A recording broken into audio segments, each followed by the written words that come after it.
नमस्कार दोस्तों, मैं वैभव राज आपका स्वागत करता हूं तक्षशिला ट्यूटोरियल के ऑनलाइन चैनल पे। ओके दोस्तों, तो हम लोग बात कर रहे थे, हमने पहला चैप्टर 12th क्लास का फर्स्ट चैप्टर जो कि वैद्युत आवेश एवं क्षेत्र है, ठीक है। हमने उसमें सारे टॉपिक कवर कर लिए थे और अब जो बात कर रहे थे हम लोग वो न्यूमेरिकल की बात कर रहे थे, ठीक है। मैंने कुछ आपको क्वेश्चंस भी कराए, कुछ एडिशनल क्वेश्चंस, कुछ स्टैंडर्ड क्वेश्चन। अब बात करते हैं कुछ बेसिक एनसीईआरटी के क्वेश्चन के, ठीक है। अब यहाँ से आगे आने वाले सेशन में, करीब 2 सेशन में लूंगा शायद, तो उसमें क्या है, उसमें आपको एनसीईआरटी के ही क्वेश्चन मिलेंगे, ठीक है दोस्तों। देखिए पैटर्न एनसीईआरटी का है, आपको एग्जाम में एनसीईआरटी के ही क्वेश्चन मिलेंगे, ठीक है, डेफिनेटली। इसलिए एनसीईआरटी की बुक के न्यूमेरिकल जरूर लगाएं, ठीक है। और खैर उसके अलावा भी मैंने कुछ अच्छे क्वेश्चन आपको करा दिए हैं। खैर चलिए, अभी एनसीईआरटी का ही क्वेश्चन है जो मैं लाया हूं आज। देखिए क्या लिखा है, 2 बिंदु आवेश हैं। पहला आवेश है उसको हमने क्यू ए बोल दिया है, क्यों? क्योंकि सपोज करिए किसी बिंदु ए पर रखा होगा, ठीक है। दूसरा आवेश है क्यू बी, ठीक है, उसका मान दे रखा है, निर्वात में एक दूसरे से 20 सेंटीमीटर की दूरी पर स्थित हैं, ठीक। ओके, तो सबसे पहले जैसे जैसे बोल रहा है वैसे वैसे आप डायग्राम का फॉर्मेशन शुरू कर दीजिए, क्योंकि अगर आप डायग्राम नहीं बनाएंगे तो आपको दिक्कत हो जाएगी। डायग्राम बनाने से थोड़ा बेटर समझ में आता है, ठीक है। देखिए दोस्तों, बोल रहे थे 2 बिंदु आवेश है क्यू ए, पहले आवेश का नाम क्यू ए है, दूसरे आवेश को हम क्यू बी बोल रहे हैं। हमने मान लिया यहाँ पे कोई एक आवेश रखा है क्यू ए, ठीक, यहाँ पे एक दूसरा आवेश रखा है क्यू बी,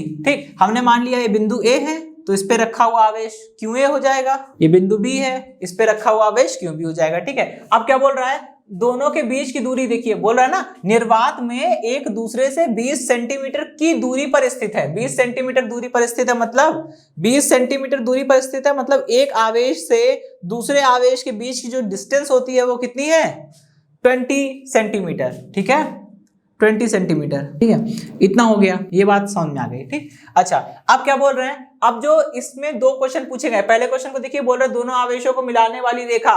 भाई दोनों आवेश को मिलाने वाली रेखा कौन सी है, डायग्राम में देखिए, पहला आवेश दूसरा आवेश, 2 आवेश यानी कि 2 बिंदु ही तो हैं, ठीक है। अब क्योंकि बिंदु आवेश है तो खैर 2 आवेशों को मिलाने वाली रेखा कौन सी है, एकमात्र रेखा है ए बी, यही तो दोनों आवेशों को मिला रही है। अच्छा, इतनी बात समझ में आ गई, दोनों आवेशों को मिलाने वाली रेखा ए बी की बात कर रहा है, बना लिया, ठीक। इसके मध्य बिंदु पर, इसका मध्य बिंदु जस्ट बीच में होगा, ठीक है, और उस बिंदु को हमने बोल दिया है क्या, ओ।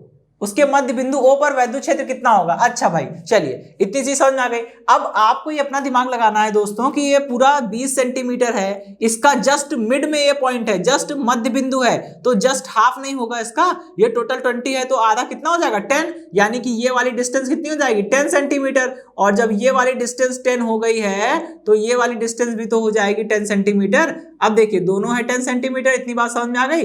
अच्छा, अब देखिए, आप ये देखिए कि बिंदु O पर कुल कितने वैद्युत क्षेत्र काम कर रहे हैं। ओके, देखिए बिंदु O पर सपोज करिए आप खड़े हैं, ठीक है, तो आप पर कौन कौन सा वैद्युत क्षेत्र लग रहा होगा, पहला वाला आवेश क्यू ए, इस पर वैद्युत क्षेत्र लगाएगा, ठीक है। ध्यान से देखिए दोस्तों, ये जो आवेश क्यू ए है ये पॉजिटिव है और धनात्मक आवेश के कारण किसी बिंदु पर वैद्युत क्षेत्र की तीव्रता बिंदु को आवेश से मिलाने वाली रेखा के अनुदिश होती है और आवेश से दूर की ओर होती है। तो आवेश से दूर जाना, इधर जाएंगे, आवेश की ओर नहीं आना है, ठीक है। ओके चलिए, मैंने इसको बोल दिया ई ए, ई मतलब इलेक्ट्रिक फील्ड, ए मतलब क्यू ए के कारण, है ना। ओके, अब देखिए इसका जस्ट उल्टा कॉन्सेप्ट होता है, पहला वाला आवेश इस पर वैद्युत क्षेत्र उत्पन्न कर रहा है जिसकी दिशा ये है, ठीक, ये बोल दिया उसको। इसी प्रकार दूसरा आवेश जो है क्यू बी, वो भी इस पर वैद्युत क्षेत्र उत्पन्न करेगा, ठीक है। ओके, तो उसको हमने क्या किया, उसको हमने बोल दिया -3, ये -3 माइक्रोकूलम है, ठीक है। तो निगेटिव चार्ज के कारण किसी बिंदु पर वैद्युत क्षेत्र जो होता है वो आवेश को बिंदु से मिलाने वाली रेखा के अनुदिश होता है और आवेश की ओर होता है, ठीक है। तो आवेश की ओर मतलब ये अंदर की ओर होगा, ठीक है, और ये हो गया ई बी, ठीक है। चलिए, इतनी बात समझ में आ गई। अब सबसे पहले लिखेंगे कि क्यू ए के कारण ओ पर वैद्युत क्षेत्र कितना होगा, इसको हमने ई ए बोल दिया, ठीक है, जैसे हमने डायग्राम में भी बनाया है। ई ए इज इक्वल टू कितना होगा भाई, बिंदु आवेश से r दूरी पर स्थित किसी भी बिंदु पर वैद्युत क्षेत्र की तीव्रता का फॉर्मूला 1/4πε0 इंटू क्यू अपॉन में r स्क्वायर होता है। ध्यान रखिएगा दोस्तों, ये फॉर्मूला केवल तभी लगेगा जब बिंदु आवेश हो, यहाँ पे ये दोनों पॉइंट चार्जेस है। पॉइंट चार्ज का बिंदु आवेश का मतलब होता है आवेश इतना छोटा हो कि आप उसे एज अ सिंगल पॉइंट और डॉट कंसीडर कर सकते हैं। ठीक है, तो ये क्या है, ये एक डॉट के साइज का है और किसी भी बिंदु आवेश के कारण उससे r दूरी पर स्थित किसी दूसरे पॉइंट पर इलेक्ट्रिक फील्ड निकालनी है, तभी ये फॉर्मूला एप्लीकेबल होगा। और यहाँ ये दोनों चार्जेस कैसे हैं, पॉइंट चार्जेस है, बिंदु आवेश है, इसलिए ये फॉर्मूला लगा रहा हूं मैं। ठीक है, और देखिए यहाँ पे वो आवेश होता है जो वैद्युत क्षेत्र उत्पन्न करता है, हम QA के कारण वैद्युत क्षेत्र निकाल रहे हैं, तो यहाँ पे हम लिख देंगे QA। ठीक, ओके। अब देखिए ये इसकी वैल्यू मैंने कहा था आपको याद करने को। ठीक है, ओके, 9 इंटू 10⁹ ठीक है, ये हो गया। QA की वैल्यू कितनी है, QA है 3 माइक्रोकूलाम। 3 माइक्रोकूलाम मतलब 1 माइक्रोकूलाम में दोस्तों कितना होता है, माइक्रो का मतलब ही होता है 10⁻⁻6। 1 माइक्रोकूलाम में 10⁻⁻6 कूलाम होते हैं, तो दोनों तरफ क्या करिए, 3 से मल्टीप्लाई कर दीजिए। 3 microcoulomb is equal to 3 into 10⁻⁻6 coulomb. ठीक है, ओके, यहाँ पे पुट कर दीजिए, कितना हो जाएगा, ये हो जाएगा 3 इंटू 10⁻⁻6। ठीक है, ओके, अपॉन में r स्क्वायर। r ये क्या है, 10 सेंटीमीटर है। 10 सेंटीमीटर मतलब 10 सेंटीमीटर को मीटर में चेंज कर रहे हैं। क्यों कर रहे हैं दोस्तों, क्योंकि आपने 11वीं क्लास में पढ़ रखा है सारे कैलकुलेशंस। ठीक है, मल्टीप्लिकेशन डिवीजन जितने ऑपरेशन होते हैं हम लोग सब लोग किसमें करते हैं, MKS में करते हैं। MKS में करते हैं क्योंकि MKS में ही रिजल्ट चाहिए हमको। ठीक, तो सेंटीमीटर का मतलब होता है, आपको ऐसे बताता हूं, ऐसे समझ लीजिएगा, 11th में आपने पढ़ा होगा, 1 सेंटीमीटर बराबर 10⁻⁻2 मीटर। ठीक है, ओके, ये चीज समझ में आ गई। अब जब 1 सेंटीमीटर बराबर इतना मीटर है तो दोनों तरफ क्या करिए, 10 से मल्टीप्लाई कर दीजिए। 10 centimetre is equal to 10 into 10⁻⁻2 metre. इसको सॉल्व करके आप क्या बना सकते हैं, 10⁻⁻1 मीटर। सिंपल, तो 10 सेंटीमीटर को हम लिख सकते हैं 10⁻⁻1। अब ये मीटर में आ गया ना, अब ये वाली वैल्यू लेंगे क्योंकि MKS वाली वैल्यू चाहिए। ठीक है, स्क्वायर लगाया ना, आप भी स्क्वायर लगा दो, कैलकुलेट कर लो आप इसे फटाफट, कितना हो जाएगा।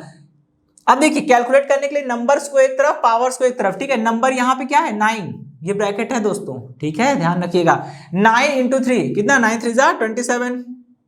ओके, और पावर को ऐसे कैलकुलेट करिए, देखिए यहाँ पे स्क्वायर कर रहे हैं, 10⁻⁻1 का स्क्वायर करेंगे -2, ऊपर जाएगा +2, 9 और 2 11, 11 में से 6 गया तो कितना आएगा, 5, यानी 10 की पावर हो गई 5। ठीक है, इतनी चीज समझ में आ गई। और फिजिक्स में ऐसा किया जाता है कि जो आगे का जो नंबर है ना, ये नंबर इसको ऐसा लिखते हैं कि वो नंबर 0 से बड़ा हो और 10 से छोटा हो। ठीक, 0 से बड़ा और 10 से छोटा हो।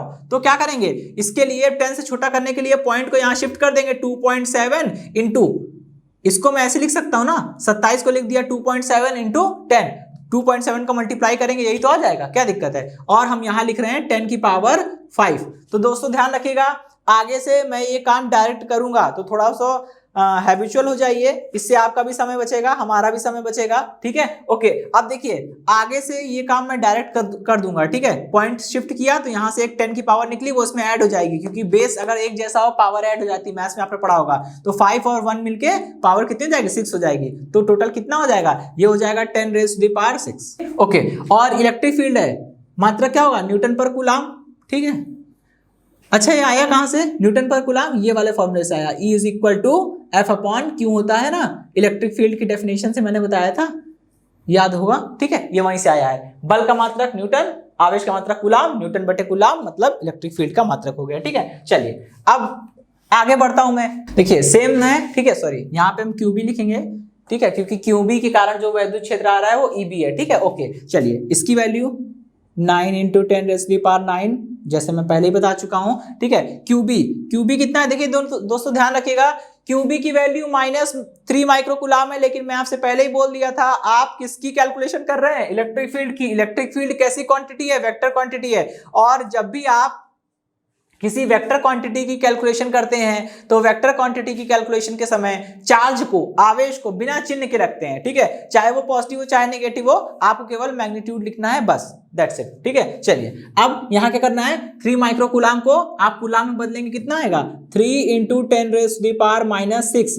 ठीक है, ओके, अपॉन में डिवाइडेड बाय 10 सेंटीमीटर को मीटर में चेंज करेंगे, 10⁻⁻1 मीटर, और मैंने क्या किया है, इसका स्क्वायर कर दिया है। सेम वही रिजल्ट करेगा। देखिए क्या होगा, 10 की पावर -2 पर जाएगा +2, 9 2 11, 11 में से 6 गया तो कितना आएगा, 5 आएगा। ठीक है, ये भी वही चीज आ जाएगी, 2.7 इंटू 10 की पावर 5 आएगी, लेकिन 2.7 लिखेंगे तो बिल्कुल इसके जैसा आ जाएगा। ठीक है, ओके, ये चीज समझ में आ गई, न्यूटन पर कूलाम। ठीक, ओके, अच्छा अब जरा डायग्राम को देखिए, दोनों ही वेक्टर एक ही डायरेक्शन में है, और आपने 11th क्लास में पढ़ा होगा अगर दोनों वेक्टर एक ही डायरेक्शन में होते हैं, उनके बीच का एंगल 0 होता है, तो उनका रिजल्टेंट जो होता है वो सिंपली उनके एडिशन के बराबर होता है। ठीक है, अलजेब्रिक एडिशन के बराबर होता है। तो यहां लिखेंगे बिंदु O पर कुल क्षेत्र। ठीक है, बिंदु O पर कुल वैद्युत क्षेत्र निकालना है, दो वेक्टर हैं, दोनों एक ही डायरेक्शन में, सिंपली जोड़ दीजिए। ठीक है, और रिजल्ट कितना आ जाएगा, देखिए 2.7 या कितना आ जाएगा, 5.4 इंटू 10 की पावर माइनस 10 की पावर 6 न्यूटन पर कूलम। ठीक है, चलिए इतनी बात समझ आ गई। अब मैं आगे बढ़ता हूं। अब देखिए बी वाले पार्ट में जो चीज पूछी गई है उस पर थोड़ा गौर फरमाइए। ठीक है, वो इसलिए क्योंकि पहले वाले से पहला वाला आपने चीज निकाल ली है, इससे आपका काम आसान हो जाएगा, लेकिन अगर आप बेवकूफी करेंगे तो थोड़ा लंबा भी हो जाएगा। देखिए कैसे, अब इसमें क्या नहीं करना है और क्या करना है। ठीक है, कौन सा रास्ता आपको सिलेक्ट करना है, आप ये देखिए। अब देखिए इसमें क्या बोल रहा है, यदि 1.5 इंटू 10⁻⁻⁹ कूलाम परिमाण का कोई ऋणात्मक आवेश, ठीक है, ऋणात्मक परीक्षण आवेश इस बिंदु पर रखा जाए। इस बिंदु, किस बिंदु की बात हो रही है, अभी तक बिंदु O के बारे में बोल रहा था ना कि मध्य बिंदु है, इसी पर तो क्षेत्र निकाल लेते, यानी मेन बात किसकी हो रही है, बिंदु O की हो रही है। अब सपोज करिए आपने क्या किया, कहीं से एक आवेश को उठा लाए, उस आवेश की वैल्यू कितनी है 1.5 इंटू 10⁻⁹ कूलाम, और ये ऋणात्मक आवेश है। देखिए ऋणात्मक आवेश है तो आगे माइनस लगा दिए, क्या दिक्कत है। अगर इस चार्ज को उठा के यहाँ पे रख देंगे तो इस चार्ज पर परीक्षण आवेश पर कितने बल का अनुभव करेगा परीक्षण आवेश। ठीक है, अब बी वाला पार्ट देखिए, तो आपको पता है ना कि अगर आपको किसी बिंदु पर वैद्युत क्षेत्र का मान पता है, सपोज करिए आपको बिंदु O पर वैद्युत क्षेत्र कितना है अगर आपको ये पता है, तो बिंदु O पर रखे हुए आवेश पर लगने वाला बल F बराबर कितना हो जाएगा, Q इंटू E। क्यों, बिल्कुल ऐसा ही होगा, क्योंकि आपको बिंदु O पर वैद्युत क्षेत्र पता है और बिंदु O पर जो आवेश रख रहे हैं वो पता है, दोनों का गुणा करेंगे तो क्या मिल जाएगा, उसी बिंदु O पर रखे हुए Q आवेश पर लगने वाले बल का मान मिल जाएगा। तो यही करेंगे हम लोग, क्या लिखेंगे, लिखेंगे 1.5 इंटू 10 की पावर -9 कूलाम आवेश पर कार्यरत कुल बल। ठीक है, आइए देखते हैं कितना हो जाएगा, F is equal to Q into E। ठीक, सॉल्व कर लीजिए इसको, कितना हो जाएगा, ये हो जाएगा F is equal to Q की वैल्यू, देखिए यहां भी आप बल की गणना कर रहे हैं, force is a vector quantity, तो आपको नेगेटिव पॉजिटिव के बारे में चिंता करने की जरूरत नहीं है, केवल मैग्नीट्यूड लिखिए बस। ठीक है, ओके, Q की वैल्यू हो गई। अब यहाँ किसकी वैल्यू रखेंगे, E की, लेकिन ध्यान रखिएगा ये E उस वैद्युत क्षेत्र का मान है जो बिंदु O पर है। बिंदु O पर कुल वैद्युत क्षेत्र देखिए दोस्तों हम पहले वाले पार्ट में निकाल चुके हैं, इसका हम यूज करेंगे, ऐसे हम अपने काम को आसान कर सकते हैं। ठीक है, 5.4 इंटू 10⁻⁶। ठीक है, कैलकुलेट कर लीजिए। अब देखिए इसको कैलकुलेशन आसान करने के लिए आप इसको ऐसे कर सकते हैं, ये लिखा है 1.5, इसको लिख लिया 3/2, ये लिखा है 5.4, इसको लिख लिया 54/10। ठीक है, ओके, पावर्स को एक तरफ लिख दिए, 10 की पावर -9 और ये प्लस का 6 मिलके -3 हो जाएगा। ठीक है, देखिए ये इसको काट देगा 27। ठीक, और 27 इंटू 3 कितना हुआ 81, 27 इंटू 3 कितना होता है 27 × 81। ठीक, ये हो जाएगा 81। ठीक, अपॉन में लिखेंगे 10, 81/10 मतलब 8.1, तो इसको हम डायरेक्ट कर दे रहे हैं। ठीक है, और 10 की पावर -3, और ये बल निकला है मात्रक न्यूटन। चलिए इतनी चीज समझ में आ गई। ठीक है, ये तो बड़ा आसान हो गया। अब बेवकूफी वाला काम कुछ ऐसा होता कि आप क्या करते हैं, सपोज करिए ये आवेश यहाँ पे रखा है, पहले QA और इस आवेश के बीच में लगने वाला बल निकालते हैं, वो होता FA, जो कि आता इस डायरेक्शन में, EA की डायरेक्शन में ही FA आता। ठीक, फिर आप दूसरा काम करते हैं, QB और इनके बीच का फोर्स निकालते हैं, वो भी इस डायरेक्शन में आता, दोनों फोर्स एक ही डायरेक्शन में आते हैं, आप उनका रिजल्टेंट निकालने के लिए सिंपली उनको जोड़ देते हैं और आता बिल्कुल वही। ये आपके लिए एक एक्सरसाइज, एक होमवर्क के तौर पे छोड़ रहा हूं, इसको कूलाम्स लॉ लगा के निकालिएगा। ठीक है, पहले ये दोनों चार्जेस के बीच में, इसके और इसके बीच में कूलाम्स फोर्स निकालिएगा, उसकी डायरेक्शन ये आएगी बिकॉज फोर्स उसकी डायरेक्शन इधर आएगी क्योंकि अट्रैक्टिव होगा। ठीक है, और सिंपली ये दोनों रिपल्सिव इधर की ओर लगेगा। ठीक है, तो आपको पता चल जाएगा कि इस पॉइंट पे जो आप चार्ज रख रहे हैं उस पे लगने वाला फोर्स सेम निकल कर आएगा। ठीक है, लेकिन यहाँ पे देखिए थोड़ा शॉर्ट मेथड हो गया, तो डिपेंड करता है आप कौन सा मेथड यूज करते हैं। ठीक, ओके, अगले क्वेश्चन चलते हैं। ठीक है, क्या बोल रहे हैं, ऊन से रगड़े जाने पर कोई पॉलीथीन का टुकड़ा, ठीक, 3 × 10⁻7 कूलाम के आवेश से ऋणावेशित पाया जाता है। अच्छा, अब यहाँ पे हम थोड़ा सा स्टॉप करते हैं। अब आप ये समझिए, जब मैंने आपको आवेशों के गुण के बारे में बता रहे थे, मैंने बोला था आवेश क्या होते हैं, और आवेश को सबसे पहले परखा जाना, या यूं कह लीजिए आविष्कार ही कह लीजिए, ठीक है। सबसे पहले आवेश जैसी भी कोई चीज होती है, ये बात सबसे पहले बताई थी बेंजामिन फ्रैंकलिन ने, ठीक है। ओके, उन्होंने ये भी देखा था कि ये घटना किस घटना के तहत पाया था। उन्होंने बोला था कि अगर हम किन्हीं दो वस्तुओं को आपस में रगड़ते हैं तो बहुत सारे चांस ऐसे होते हैं जिसमें कि एक वस्तु से इलेक्ट्रॉन निकलता है और दूसरी वस्तु में इलेक्ट्रॉन चला जाता है। जिस वस्तु से इलेक्ट्रॉन निकला है, जाहिर सी बात है वहां क्या हो गई होगी, इलेक्ट्रॉनों की कमी हो गई होगी, क्योंकि अगर हम किसी चीज से कोई चीज निकाल रहे हैं किसी जगह से तो वहां पे उस चीज की कमी हो जाती है। तो जिस वस्तु में इलेक्ट्रॉन की कमी हो जाती है वो धनावेशित हो जाता है, और जिस वस्तु में इलेक्ट्रॉन की अधिकता हो जाती है वो वस्तु हमारी ऋणावेशित हो जाती है, ठीक है। अब यहाँ पे कुछ ऐसा ही काम हो रहा है, ठीक है। इसको बोलते हैं charging by mutually rubbing two things, है ना। आप दो वस्तुओं को रब करिए, रगड़िए, तो ऐसा होता है अक्सर, ठीक है।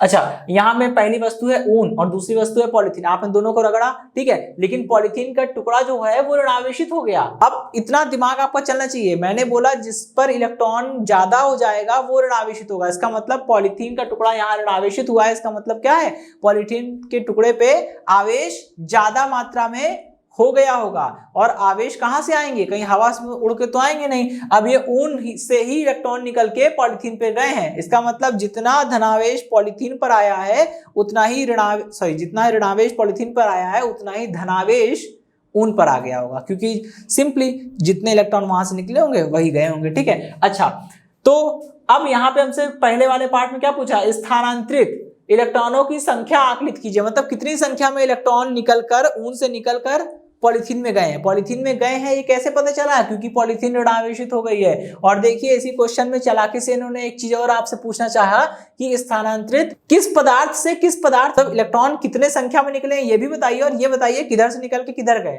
ठीक। तो इसका सोल्यूशन तो बहुत ही ईजी है। सबसे पहले हम संख्या निकालेंगे, ठीक है। आपको अच्छा पता है, मैं बता चुका हूं, आवेशों के गुण में दो गुण होते हैं, आवेशों का संरक्षण और आवेशों का क्वांटीकरण। आवेशों का क्वांटीकरण कहता है कि भाई एक इलेक्ट्रॉन पे कितना आवेश होता है, एक इलेक्ट्रॉन पे आवेश होता है स्मॉल ई का, इसे हम लोग बोलते हैं मूल आवेश। इसका मान होता है E = 1.6 × 10⁻⁻19 कूलम। सिंपल है ना। अच्छा, मान लीजिए n इलेक्ट्रॉन होंगे। अगर एक इलेक्ट्रॉन पे ई चार्ज है, दो इलेक्ट्रॉन पे टोटल 2e चार्ज है, 3 इलेक्ट्रॉन्स पे केवल टोटल 3e चार्ज है, 4 इलेक्ट्रॉन पे 4e चार्ज है। ऐसे करके अगर n इलेक्ट्रॉन्स होंगे तो टोटल कितना चार्ज होगा, Ne, Q = Ne, ठीक है। टोटल इतना चार्ज होगा, ये बात समझ में आ गई। चलिए, अब आप इसे बोलते हैं आवेशों के क्वांटीकरण सिद्धांत का स्टेटमेंट, ठीक है। हम ये लगाएंगे, लिखेंगे आवेशों के क्वांटीकरण सिद्धांत से।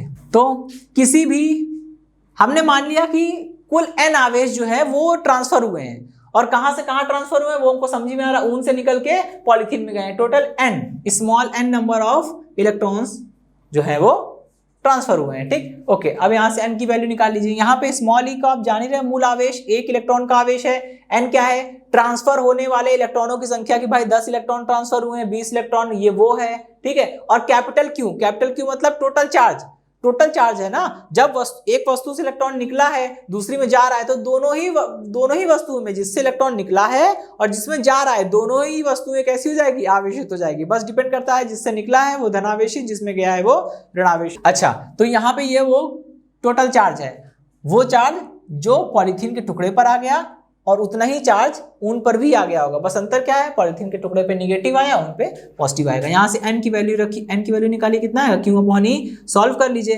कितना हो गया, n = Q की वैल्यू कितनी है, वो रही 3 × 10⁻⁷ डिवाइडेड बाई 1.6 × 10⁻⁻19, ठीक है। इसको और सॉल्व करते हैं, कितना आएगा, देखिए ये हो जाएगा n = इसको हमने 3/1.6 कर दिया, और 19 को ऊपर भेजिए, प्लस में हो जाएगा 19 और 7 कितना हो जाएगा, 26, 10⁻26, और इसको जरा भाग करिए, देखिए कितना होगा। पहले हम इसको पॉइंट हटा के यहाँ 0 बढ़ा सकते हैं, कितना हो जाएगा, 30/16, ठीक है। इसको डिवाइड करते हैं, कितना हो जाएगा, इसको कट कर दें तो हो जाएगा 15/8, ठीक है। काट दिया, छोटा कर लिया इसको, 15/8, ठीक, और इंटू में 10⁻26। अब क्या करना है, सिंपली इसको डिवाइड करना है। चलिए भाग करिए, 8 × 8, एक बार जाएगा, 7 बचेगा, अब भाग नहीं जाएगा, दशमलव लगाएंगे, 70 हो जाएगा। और 8 × 8 = 64, 8 बार जाएगा, 70 में 64 गया, बचा 6, 0 बढ़ाएंगे, 60 हो गया, और 8 × 7 = 56, ठीक है। 60 में 56 गया, 4 बचा, 0 लगाएंगे 40 हो जाएगा, 5 40, ये लीजिए, ठीक है 26, इतना आ गया। यानी इतनी ज्यादा संख्या में इलेक्ट्रॉन ट्रांसफर हुए हैं, ठीक है, तब जाके इतना आवेश आया है। तो क्या बोलेंगे, बोलेंगे कि 1.875 इंटू 10⁻26 इलेक्ट्रॉन ऊन से पॉलीथीन के टुकड़े पर स्थानांतरित हुए। ध्यान रखिएगा दोस्तों, जिसपे धनावेश जाएगा वही ऋणावेशित होगा, जिससे इलेक्ट्रॉन निकला है वो उल्टा धनावेशित हो जाएगा, ठीक। इलेक्ट्रॉन जहां जाएंगे वहां पे वो वस्तु निगेटिव चार्ज हो जाएगी और जिधर से निकले हैं वो वस्तु पॉजिटिवली चार्ज रहेगी, ठीक। ओके, ये बात समझ आ गई। अब देखिए लास्ट में इन्होंने बड़ा एक अच्छा क्वेश्चन पूछा है जिसपे कई लोग ध्यान भी नहीं देते हैं। क्या ऊन से पॉलीथीन में, मतलब ऊन से निकल के पॉलीथीन में संहति का स्थानांतरण होता है? संहति एक बहुत ही शुद्ध हिंदी का शब्द है, आप लोग इसके चक्कर में जाइए। संहति का मतलब होता है मास यानी द्रव्यमान, ठीक है। क्या ये पूछ रहे हैं, इतनी बात तो हमको समझ में आ गई कि ऊन से इलेक्ट्रॉन निकल के पॉलीथीन में जा रहा है। अब क्या पूछ रहे हैं, क्या ऊन से पॉलीथीन में कुछ द्रव्यमान का भी ट्रांसफर हो रहा है, ठीक है। तो द्रव्यमान का ट्रांसफर होगा या नहीं होगा, आप इस बात से समझ सकते हैं, खुद बताइए। किसी भी वस्तु का जो भार होता है वो उसके कंटेंट के कारण होता है, ठीक है। और हमने पढ़ रखा है कि परमाणु जो होता है वो इलेक्ट्रॉन, प्रोटॉन, न्यूट्रॉन से बनते हैं, ठीक है। अब खुद सोचिए आप, अगर किसी वस्तु में इलेक्ट्रॉन कम हो जा रहे हैं, इलेक्ट्रॉन, प्रोटॉन, न्यूट्रॉन के कारण ही तो उसका भार था, और उसमें से भी कुछ इलेक्ट्रॉन कम हो गए तो उसका भार तो कम हो जाएगा, द्रव्यमान कम हो जाएगा, वही चीज है। तो बिल्कुल, यानी ऊन से इलेक्ट्रॉन निकला तो ऊन का द्रव्यमान कम हो जाएगा, और वो इलेक्ट्रॉन निकल के कहीं पे पिकनिक मनाने नहीं जाएंगे, पॉलीथीन पर ही जाएंगे। और पॉलीथीन में जब वो इलेक्ट्रॉन गए हैं तो अब इलेक्ट्रॉन वहां बढ़ गए, तो इलेक्ट्रॉन बढ़ गए तो उनका मास भी बढ़ गया होगा, और टोटल इलेक्ट्रॉनों का मास बढ़ गया, मतलब उस पॉलीथीन के टुकड़े का भी द्रव्यमान बढ़ गया होगा। यानी कि ये बात सच है, ठीक है। तो फर्स्ट वाले पार्ट में तो हमने लिख दिया, और लास्ट में लिख देंगे कि ऊन से पॉलीथीन में इतने इलेक्ट्रॉन ट्रांसफर होंगे, ये बात हो गई। अब बी वाले पोर्शन में हम क्या लिख सकते हैं, बी वाले पोर्शन में हम लिखेंगे कि हाँ, ऊन से पॉलीथीन में मास का स्थानांतरण होता है, क्योंकि वे इलेक्ट्रॉन जो ऊन से निकल के पॉलीथीन में गए हैं उनके द्रव्यमान अब पॉलीथीन के साथ संबंधित हो गए हैं, ठीक है। उनका ऊन से कोई लेना देना नहीं है, ठीक है। ओके, देखिए अब इसमें अगले क्वेश्चन में क्या बोल रहे हैं, एक समान वैद्युत क्षेत्र है, ठीक है, उसका मान दे रखा है, लेकिन यहाँ पे देखिए थोड़ा इन्होंने अलग अंदाज में दे रखा है, थोड़ा सा कंफ्यूज करने के लिए, ठीक। वैद्युत क्षेत्र यहाँ पे दिया है 3 × 10⁻3, ठीक है। इतनी बात समझ में आ गई भाई, ये क्या है, ये इसका परिमाण है ना, संख्यात्मक मान है, इतनी बात समझ में आ गई। ये क्या लिखा है, आई कैप। आई कैप मतलब अभी 11वीं क्लास का कॉन्सेप्ट है। आई कैप जो है वो एकांक सदिश तो है, यूनिट वेक्टर है, लेकिन किस एक्सिस के अलॉन्ग है, एक्स एक्सिस के अलॉन्ग है। इसका मतलब ये हुआ कि यहाँ पे जो इलेक्ट्रिक फील्ड दी है उसकी वैल्यू कितनी है, 3 × 10⁻3, और वो एक्स एक्सिस के अलॉन्ग है। आपको पता है ना, एक्स एक्सिस, वाई एक्सिस, और बाहर की ओर ऐसे जेड एक्सिस बनती है, उसमें एक्स एक्सिस के अलॉन्ग इलेक्ट्रिक फील्ड एग्जिस्ट कर रही है, ठीक है। इतनी बात समझ में आ गई। अब देखिए बोल रहे हैं इस वर्ग का, इस क्षेत्र का 10 सेंटीमीटर भुजा के वर्ग के उस पार्श्व से इसका तल वाई जेड के समांतर है, गुजरने वाला फ्लक्स क्या होगा। अब इस चीज को थोड़ा सा समझिएगा डायग्राम के माध्यम से। अब देखिए दोस्तों, इतना आपको पता है, ये एक्स अक्ष, वाई अक्ष, जेड अक्ष हमने बना लिया, ठीक है। आपको पता है एक्स अक्ष की दिशा में एकांक सदिश होता है आई कैप, वाई अक्ष की दिशा में एकांक सदिश होता है जे कैप, और जेड की दिशा में होता है के कैप। इतनी बात समझ में आ गई। अब इलेक्ट्रिक फील्ड है वो कैसी है, वो आई कैप की दिशा में है ना, यहाँ आई कैप लिखा है, इसका मतलब इस डायरेक्शन में होगी इलेक्ट्रिक फील्ड। मैं यहाँ पे इलेक्ट्रिक फील्ड बना देता हूँ ये, ओके। अच्छा, अब यहाँ पे एक चीज और समझ लेते हैं। सपोज करिए अगर यहाँ माइनस लगा होता तो इसका मतलब होता है ये आई की डायरेक्शन में नहीं है, माइनस आई की डायरेक्शन में है। माइनस आई की डायरेक्शन इसकी जस्ट अपोजिट होती, वो ऐसे होता, फिर मैं एरो को ऐसे बनाता, इधर की ओर एरो लगा देता, ठीक है। लेकिन ऐसा कोई केस नहीं है, इसलिए यहाँ पे ये पॉजिटिव वैल्यू है, और जब वैल्यू पॉजिटिव है तो ये एक्स एक्सिस के अलॉन्ग होगा, ठीक है। अच्छा, इतनी बात समझ में आ गई। अब कह रहे हैं इस क्षेत्र का 10 सेंटीमीटर भुजा के वर्ग से गुजरने वाला फ्लक्स बताना है, लेकिन यहाँ पे एक बहुत इंपॉर्टेंट चीज दे रखी है, जिसका तल के वाईजेड के समांतर है। वाईजेड के समांतर होना चाहिए तल। अब वाईजेड देखिए कुछ इस तरह का अरेंजमेंट बन रहा है, ध्यान से देखिएगा। ये एक्स अक्ष है, ये वाई अक्ष है, और ये बाहर की ओर मैंने बना दिया इसको ऐसे, ये हमारी जेड अक्ष है, ठीक है। अब इसमें एक्स अक्ष, वाई अक्ष और जेड, ये वाई और जेड, ये बताइए कि तल वाई जेड का कहाँ पे होगा। ये है y अक्ष, ये है z अक्ष। तो y और z से मिलकर जो बनने वाला तल होगा, ये वाला तल, ये है yz तल, और इसके कोई समांतर है भैया। yz तल के समांतर मतलब कोई वस्तु ऐसे रखी होगी, ठीक है। अब आप खुद समझिए, यहाँ पे एक वर्ग रखा है ऐसे, वो yz के समांतर है, तो मैं इसको कुछ इस तरह से बना सकता हूँ, ठीक है। जैसे सपोज करिए मैंने यहाँ पे ऐसे एक तल बना रखा है, ठीक है दोस्तों, ये तल है। अब ये एक वर्ग है, ठीक है, और वर्ग की भुजा कितनी दे रखी है, 10 × 10। अब वर्ग है तो भुजा लंबाई चौड़ाई बराबर होगी। अब आपको यहाँ समझ में आ रहा होगा, बोल रहे हैं इससे गुजरने वाला फ्लक्स कितना होगा। हमें पता है कि फ्लक्स कितना होता है, फ्लक्स होता है phi E is equal to कितना होता है, ई डॉट ए, ठीक है। और इसको हम ओपन करेंगे तो कितना आएगा दोस्तों, ये आएगा phi E is equal to E into A into cos theta. Theta क्या होता है, ई और ए के बीच का एंगल।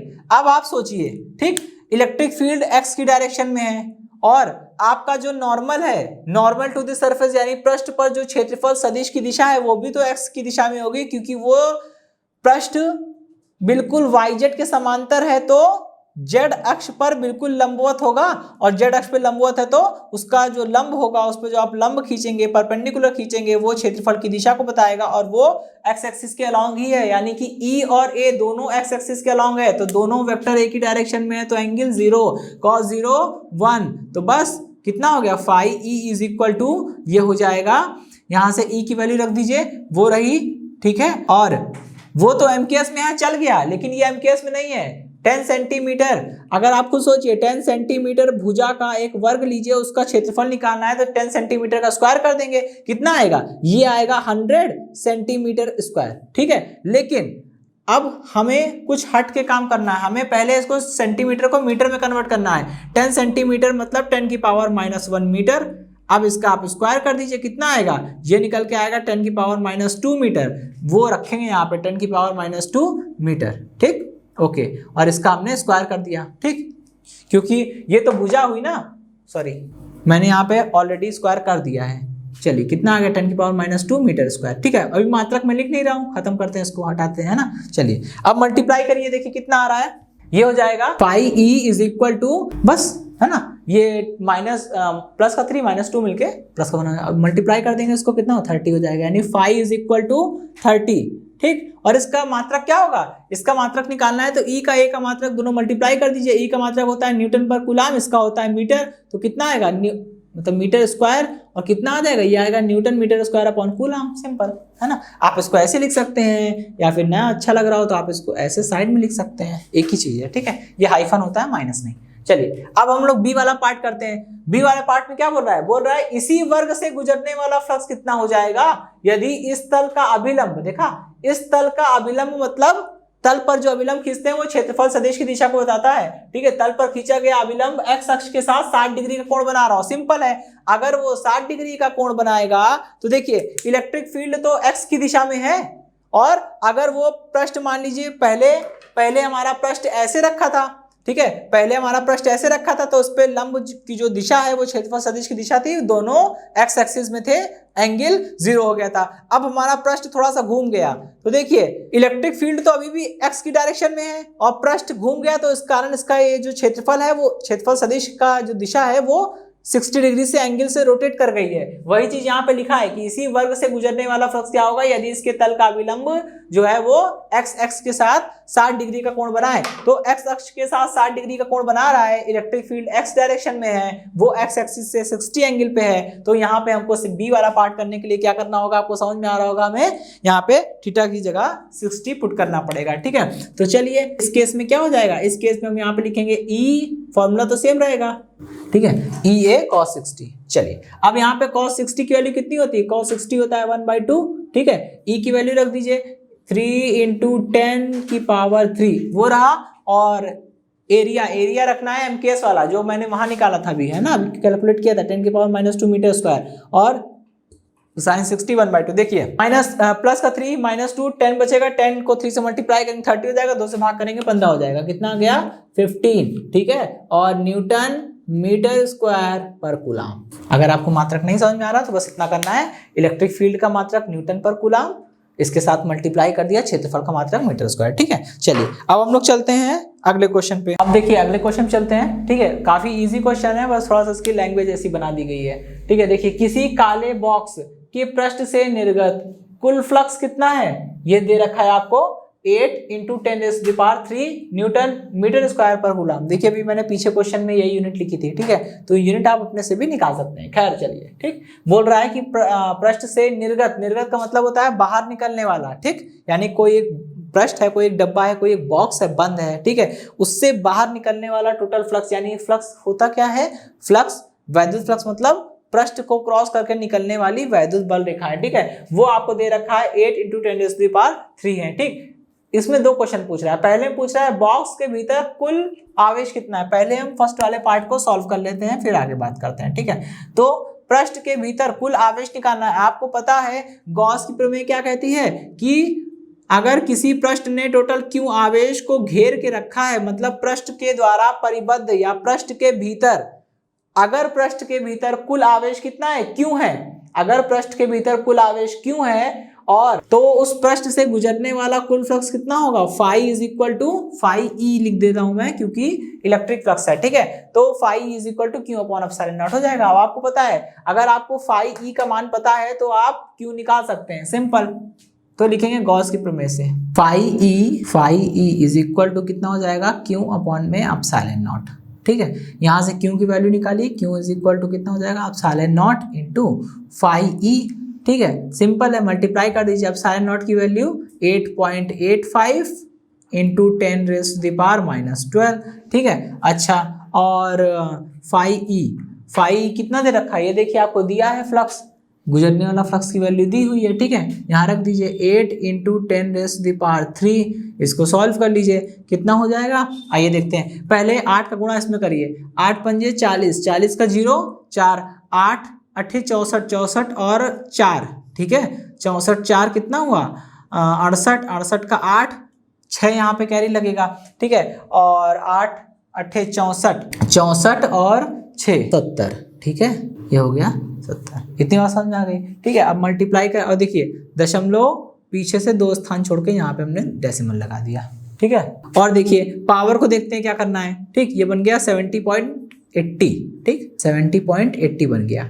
ठीक, इनटू, अब इसको देखिए -12 और 3, -12 और प्लस का 3 कितना हो जाएगा, -9। ये हो गया क्यों, चार्जेस कितने हो गए, कूलम। पहला वाला पार्ट देखिए कितना इजीली सॉल्व हो गया। ठीक, काले पृष्ठ के भीतर ये हो गया। चलिए अब देखिए बी वाला पार्ट देखिए, यदि बॉक्स के पृष्ठ में, अब दूसरे वाले पार्ट में अलग ही कंडीशन में आपको भेज रहा है, कह रहा है मान लीजिए थोड़ी देर के लिए कि अगर पृष्ठ से गुजरने वाला नेट या कुल, दोनों का एक ही चीज है। ठीक है, कुल या नेट बहिर्मुखी फ्लक्स, बहिर्मुखी का मतलब वही होता है बाहर की ओर आने वाला, बॉक्स के बाहर जाने वाला।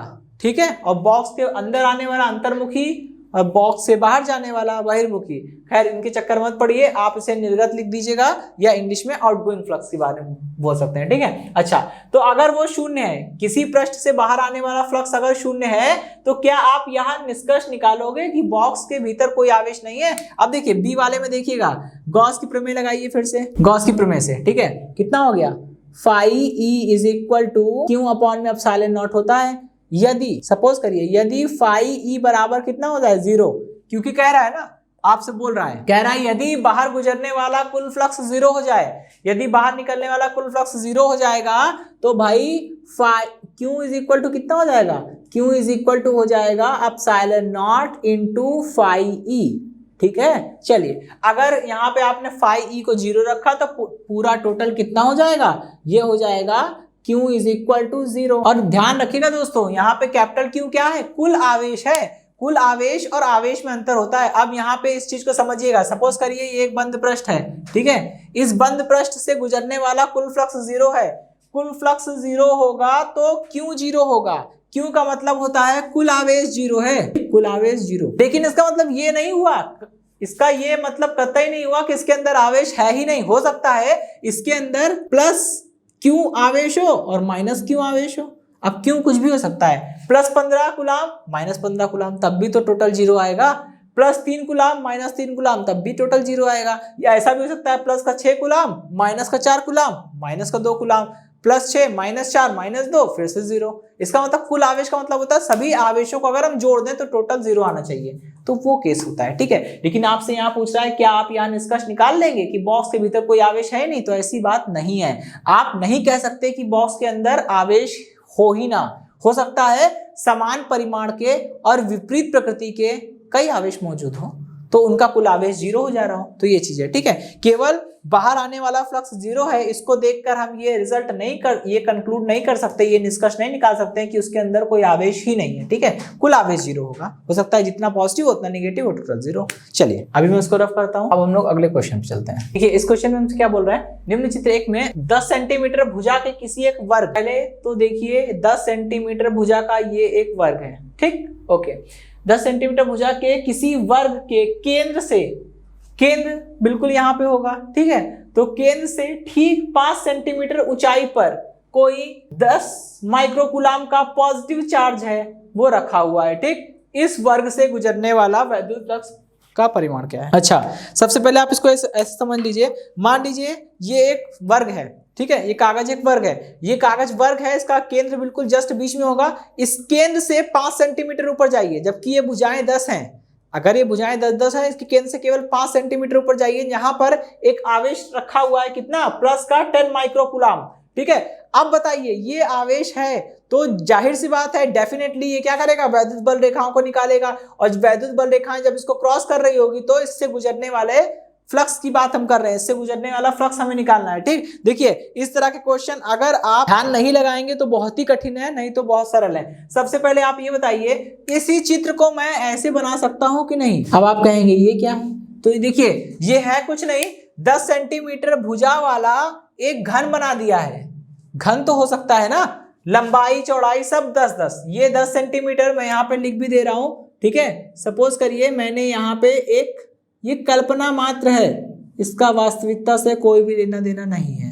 ठीक है, बिल्कुल ठीक, 10 सेंटीमीटर का मैंने एक घन बनाया है, और मैंने क्यों बनाया है इसका जवाब भी आपको मिल ही जाएगा। चलिए ठीक है, और देखिएगा ये हाइट है 10 सेंटीमीटर, इस पृष्ठ से ऊपर वाले पृष्ठ की डिस्टेंस 10 सेंटीमीटर होगी, और वही चीज है यहाँ पे जो मैंने पृष्ठ दिखाया है ये एक्चुअली में ये पृष्ठ है। मैं नॉमिनेशन कर दे रहा हूँ यहाँ पे A B corner C corner D।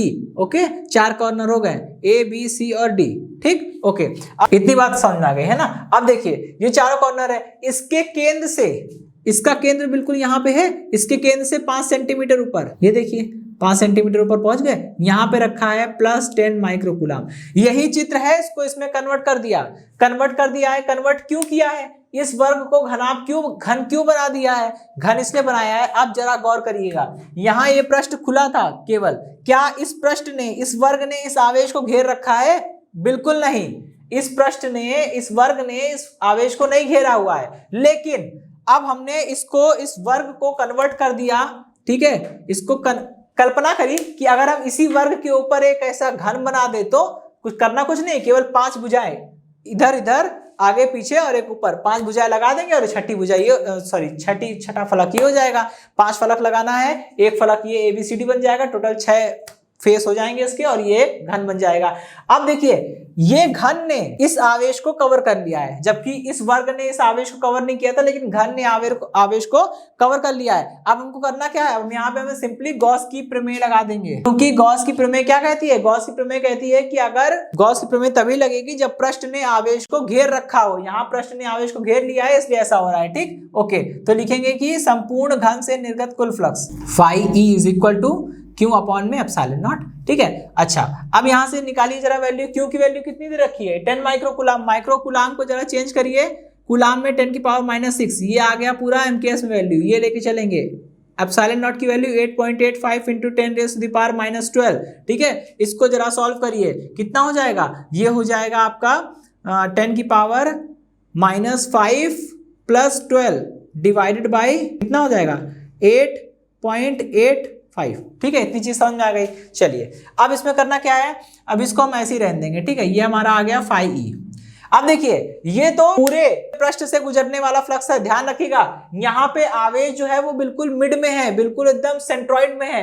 अगर आप इस क्यूब का सेंट्रॉइड यानी केंद्रक निकाल, अब इसमें पूरे घन से गुजरने वाला कुल फ्लक्स हमने निकाल लिया, इतना हो गया। ठीक है, अब ध्यान रखिएगा कि यहाँ पे जी जो आवेश है वो बिल्कुल सेंट्रॉइड यानी केंद्रक पर है। ये केंद्रक एक ऐसा बिंदु होता है, किसी भी घन के अंदर केंद्रक एक ऐसा बिंदु होता है जिसकी 8 शीर्ष, पहला शीर्ष, दूसरा, तीसरा, चौथा, इस तरह से 5वां शीर्ष, 6वां शीर्ष, 7वां शीर्ष और 8वां शीर्ष। ठीक है, तो आठों शीर्ष के बीच की जो दूरी होती है ना इस पॉइंट से, वो बराबर होती है। इसका मतलब क्या हुआ कि अगर ये बिल्कुल बीचों बीच रखा है आवेश, तो 6 पृष्ठों से, ठीक है, 6 पृष्ठ मतलब अगर आपने लूडो का पासा देखा होगा, वो घन का बेस्ट एग्जांपल है। इसमें पहला पृष्ठ ये हो गया, दूसरा ये हो गया, तीसरा सामने वाली भुजा और सामने वाला पृष्ठ, और चौथा अंदर वाला पृष्ठ, 5वां, 6ठा, 6 पृष्ठ हो गए। ठीक है, तो 6 पृष्ठों से बराबर फ्लक्स गुजरेगा, लेकिन हमसे पूछा गया है कि केवल ABCD से गुजरने वाला फ्लक्स।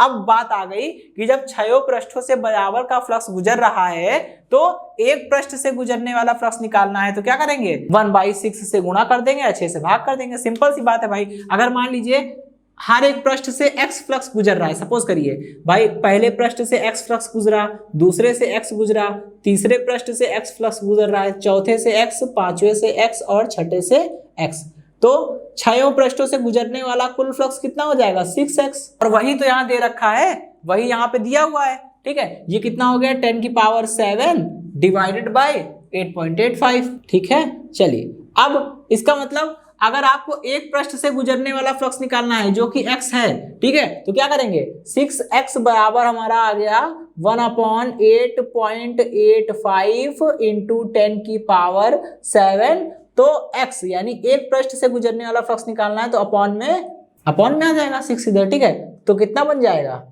ये चीज मैं वहां पे करने वाला हूं अभी, इस चीज को ध्यान दीजिएगा। ठीक, कि भाई 6 पृष्ठों से गुजरने वाला फ्लक्स इतना है, हमें पता है कि हर एक पृष्ठ से बराबर का फ्लक्स गुजरेगा, तो एक पृष्ठ ABCD से गुजरने वाला फ्लक्स निकालना है, तो सिंपल इसको भाग करेंगे। ठीक है, तो लिखेंगे प्रत्येक पृष्ठ, और ध्यान रखिएगा दोस्तों, घन का हर एक पृष्ठ एक वर्ग होता है, निर्गत कुल फ्लक्स। ठीक है, भाग करना पड़ेगा। इसको हमने बोल दिया कि ये φe डैश हो जाएगा। ठीक है, φe डैश, इसको φe प्राइम भी बोलते हैं। ठीक है, दोनों एक ही चीज है, जो आप कहना चाहें। 6 से भाग कर दिया। ठीक, अच्छा अभी कितना बन जाएगा, ये हो जाएगा 1/8.85 इंटू 6, और ये 10 की पावर कितनी है, 10 की पावर है 7। इसको आप सॉल्व कर लेंगे तो आपको फाइनल रिजल्ट जो मिल जाएगा वो कितना आएगा, φe dash is equal to 1.88 into 10⁵ 6 है। ओके, और इसका मतलब न्यूटन मीटर स्क्वायर अपॉन में कूलम। ओके, तो दोस्तों इसी के साथ आज के सेशन में रखते हैं इतना ही। मिलेंगे हम लोग नेक्स्ट सेशन में, उसमें हम लोग कुछ आगे के क्वेश्चंस देखेंगे और फिर ये चैप्टर क्लोज हो जाएगा। तो दोस्तों, तो आज के सेशन के लिए इतना ही, मिलते हैं हम लोग नेक्स्ट सेशन में। धन्यवाद।